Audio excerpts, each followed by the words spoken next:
Hi YouTube, it's me Jana, and I'm doing kind of an update slash like ramble kind of or random, as some people said, but yeah, so this is just kind of like an update about what's been going on with me.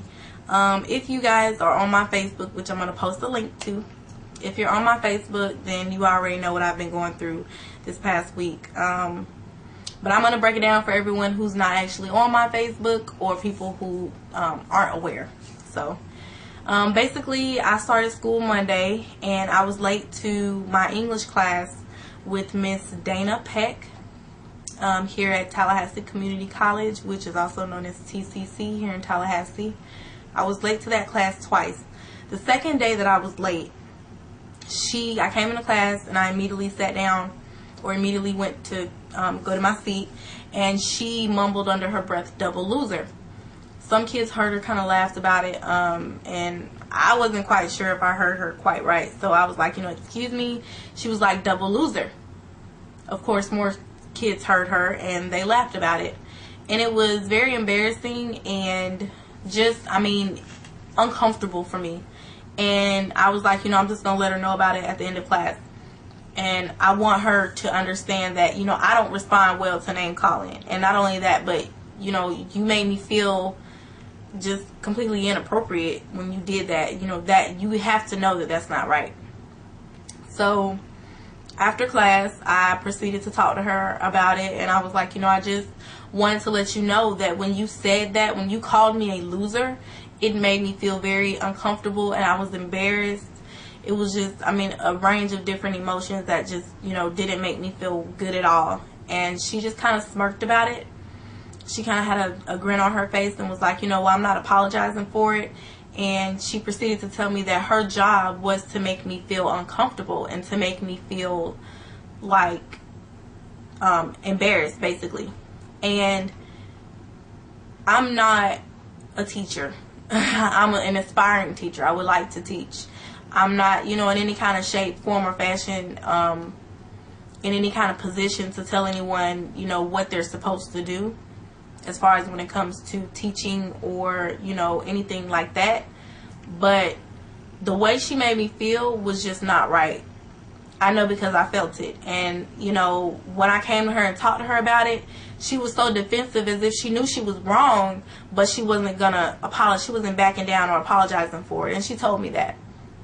And then she proceeded to, talk about how she could just lock me out the classroom.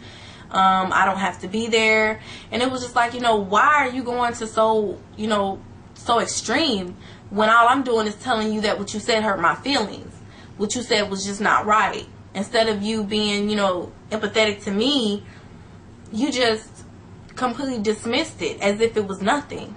And, in all actuality, as a teacher, I thought like your whole mission was to make me feel comfortable enough to participate in class and come to you when I have a problem, or, just inspire me. I thought that was your goal, not to bring me down or make me feel stupid. And she was just very defensive about it. And I felt like I wasn't getting anywhere with her, especially when she started to kind of smirk about it and thought it was kind of funny that my feelings were hurt. So I went to the dean in the English building, which happens to be like across the hall from her classroom. And, I talked to the dean about it. Her name is Marge Payne. I talked to her about it, and she just kind of laughed it off, oh, well, that's just the way that she is. And I'm thinking to myself, that's inappropriate. If that's the way she is, I must not be the first person to have said that she was just completely out of line. And you're defending her because you know her, because you're, friends or whatever. She was wrong. As a professional, she was wrong to, think that her solution to tardiness would be name calling. That's wrong. And if it was my child, I would go slap smooth the hell off. Like, you can't call my daughter, my children, anything other than their names. When you're in that kind of position where what you say matters, especially to the child, to the person, you cannot call them anything other than what their name is, period. And that's just the bottom line. I don't care how old the child or person is. They could be 25, they could be 5. It's not appropriate. And the dean was just no help. I mean, the only thing she tried to attempt to do was get me out of the class, and she couldn't even do that because my schedule was just so close. I made sure all of my classes were at a particular time and back to back so that I could be out of school and done with everything by a certain time. And so my mother got involved once my mother found out. Of course, my phone's ringing. So my mother got involved, and my mom, you know, she went off. You know, she's one of those mothers where it really doesn't matter how old we are when it comes to, you know, school and, you know, getting in any kind of trouble with the law. She's going to stand behind her children no matter what. I mean, it just doesn't matter. And so, you know, she was like, basically, if something doesn't happen, I will come up there. And I'm going to personally tell her how I feel about her talking to my child like that. She was like, I don't need a degree. I got all my masters and my bachelors. So I don't even care about what you guys think. And you'll probably have to have the police take me off the campus. So, yeah, by that point, the dean went on and put me in an online class. So now I'm in an online class for English 1102. And it just really upset me because I paid for my previous class out of pocket, English 1101. I did extremely well in that class. If you don't know, you're not on my Facebook. I have a 4.0 right now, and I'm really proud of that. And it's only the beginning because I plan to continue to keep my GPA up, period. No questions asked. And it just upset me because if I was, you know, a difficult student or one of those students who never really tries and just kind of gets by, then I could see, but my ambition and my drive to go to school, it far exceeds anything else. And they treated me as if I was just, you know, nobody really. And it upset me. So, you know, at this point, I feel like if she can't apologize for what she said, if she's that, you know, that, she has that much pride that she can't apologize for what she said to me and she knows it was wrong, then I feel like she shouldn't teach, because she's obviously I'm not the first person to come in there and say bad things about her. Let me just say that. And I only found this to be true later because she has a lot of bad reviews on the actual website for Grade My Teacher. I think on TCC you can actually look on a website where you can see what the students have given their teachers as far as grades. And she's just had the worst behavior ever. She feels as if she can say and do whatever she wants to students because of whatever reason, and it's just not acceptable. This isn't her first time, and that bothers me because she could be, you know, really disturbing a person that, you know, may have wanted to do well, but, you know, because of their interaction with her, it just, you know, kind of made their whole outlook on school just bad, horrible. And I don't think that's fair. I don't think that's right as a teacher. And I feel like at this point she should be reprimanded, whether it be with her job or with probation. Something needs to happen because she's obviously not, she doesn't care. Nothing matters. She can do whatever she wants. And so hopefully, I contacted the vice president. I went over the dean because the dean just seemed like she was kind of brushing me off, you know. Oh, that's just how she is. And, you know, she points everyone out who's late. She's done it to me. And I'm thinking to myself, you know, she's never called you out your name. I'm pretty sure about that. She's still got a job. So, I mean, she's not completely crazy. But you're comparing apples to oranges. You know, she called me out of my name. It's different from saying, hey, you're late, than saying, hey, loser, hey, stupid, you're late. Completely different tone of voice, completely different, you know, feeling.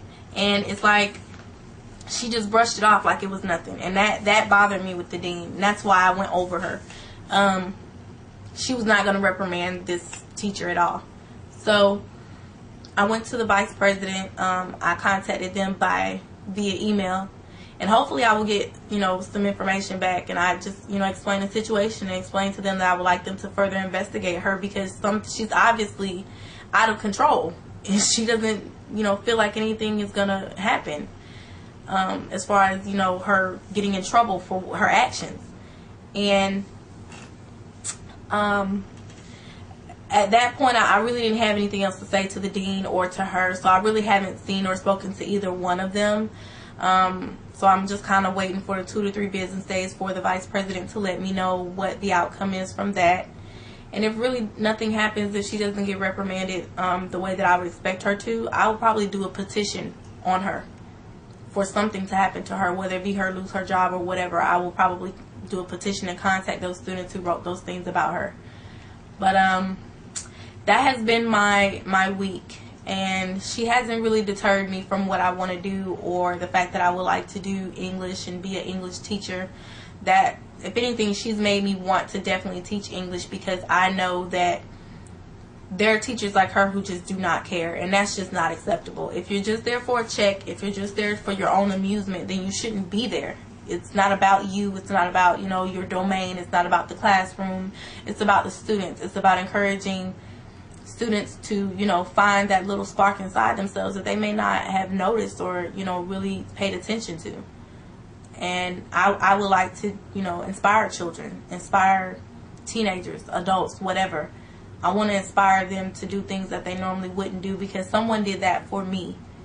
And if it wasn't for my English teacher, Miss Alexander, in middle school at Twin Lakes Academy Middle in Jacksonville, Florida, I would have never, you know, picked up a book and started reading. I would have never wrote poetry.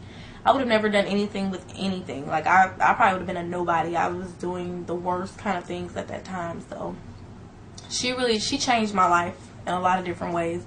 And she showed me that I really do love reading, and reading is fun, and, you know, it's so much more than just a bunch of words.